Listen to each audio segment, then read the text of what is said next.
Most people believe their financial problems are external. They look at the economy, their background, their education, or simple bad luck. They assume money is something outside of them that must be chased, earned, negotiated with, or conquered. But what if this entire framework is flawed from the beginning? What if the real limitation has nothing to do with external conditions at all? What if money feels distant, unstable, or constantly slipping through your hands, not because you are doing something wrong on the outside, but because something unresolved is happening on the inside? Most people never consider this possibility because it is uncomfortable. It requires turning attention inward instead of outward. And yet, again and again, when you look closely at financial instability, inconsistency, or stagnation, you find the same pattern beneath it: unintegrated internal power. More specifically, suppressed desire. Not desire in the superficial sense of wanting objects or pleasures, but desire as raw psychological energy, the force that pushes a human being toward expansion, creation, influence, and impact. When this force is not understood, not integrated, or actively suppressed, it does not disappear. It turns inward. And when it turns inward, it begins to shape decisions, behaviors, and outcomes in ways most people never consciously recognize. This internal pressure becomes the silent architect of financial reality. At a surface level, society offers very simple explanations for money. Work harder, be disciplined, stay positive, follow the rules. If wealth doesn't arrive, the assumption is that something is missing externally. More effort, more knowledge, more strategy, more motivation. Psychologically, this model is incomplete because effort without internal alignment does not produce stability. It produces exhaustion, and exhaustion rarely leads to wealth. From a deeper perspective, money does not respond to motivation. It responds to coherence. Coherence means that the internal forces driving your behavior are not fighting each other. When internal forces are aligned, actions become consistent, decisions become cleaner. Risk is calculated rather than reactive, and wealth becomes something that can be held, not just briefly touched. One of the most common sources of internal incoherence is suppressed desire. Desire is often misunderstood. Many people associate it with danger, irresponsibility, immorality, or loss of control. As a result, they attempt to eliminate it. They tell themselves they should want less, aim lower, be content, be realistic, or avoid wanting too much. On the surface, this may look like maturity. Psychologically, it often creates fragmentation. When desire is labeled as unacceptable, the mind attempts to push it out of awareness. But desire is energy, and energy cannot be destroyed. It can only be redirected, transformed, or disorganized. Suppression does not neutralize power, it scrambles it. Disorganized power does not disappear quietly, it leaks. This leakage shows up subtly at first. Small impulses that override long-term plans. Hesitation at moments that require confidence. Sudden self-doubt right before progress. Financial decisions that don't quite make sense but feel emotionally relieving in the moment. Over time, these patterns become familiar. People earn money but never keep it. They plan carefully but never execute consistently. Opportunities appear, yet feel strangely overwhelming. Progress begins only to be followed by unexplained regression. From the outside, this looks like a lack of discipline or intelligence. Internally, it is something else entirely. It is pressure seeking release. Desire is psychological pressure. When it is consciously expressed and integrated, it becomes direction. It gives energy a path. It creates focus. When it is suppressed, it turns into tension. The tension must go somewhere.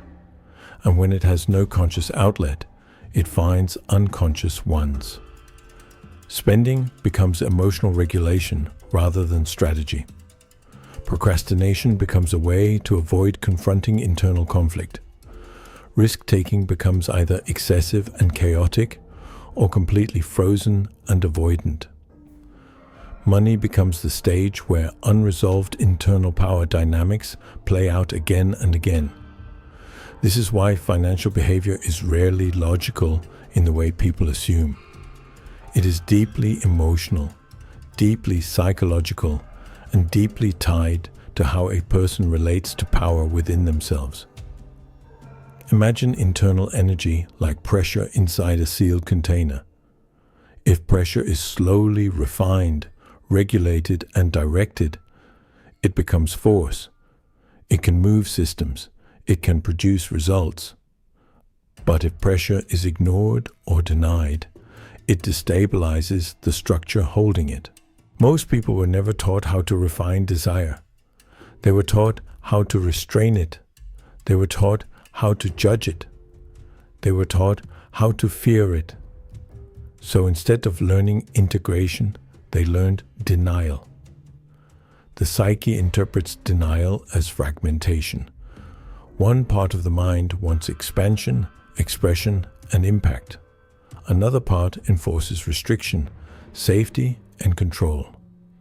These parts pull in opposite directions, and that internal conflict creates inconsistency. Wealth does not require constant action. It requires consistent action. And consistency only emerges when internal forces are aligned. When desire is suppressed, money begins to feel psychologically unsafe. Not because money itself is dangerous, but because money represents expansion, visibility, responsibility, and power.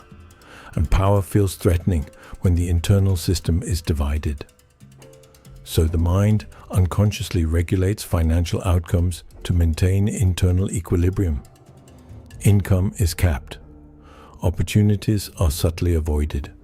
Stability is disrupted just enough to prevent expansion beyond what the psyche feels prepared to hold.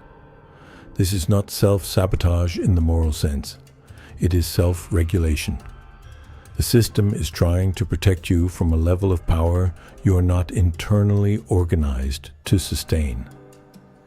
This is why people often repeat the same financial patterns across different circumstances. The environment changes, but the internal structure remains the same.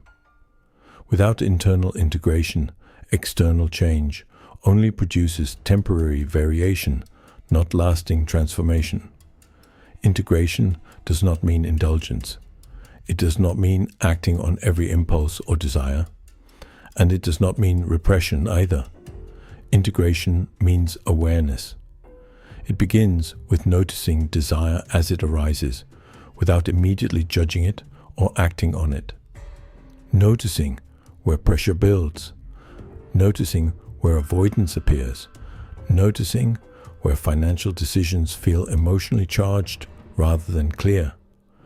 When you pause and observe these internal movements, something subtle happens. Desire becomes conscious, and conscious desire behaves very differently from suppressed desire. When desire is seen clearly, it stops leaking unconsciously. It stops hijacking behavior from the background. Power becomes contained. Contained power becomes usable. This is the beginning of refinement. Refinement does not create immediate results. It creates stability. And stability is what allows wealth to accumulate rather than fluctuate. When internal pressure is organized, external results stabilize naturally, not through force, not through obsession, but through coherence.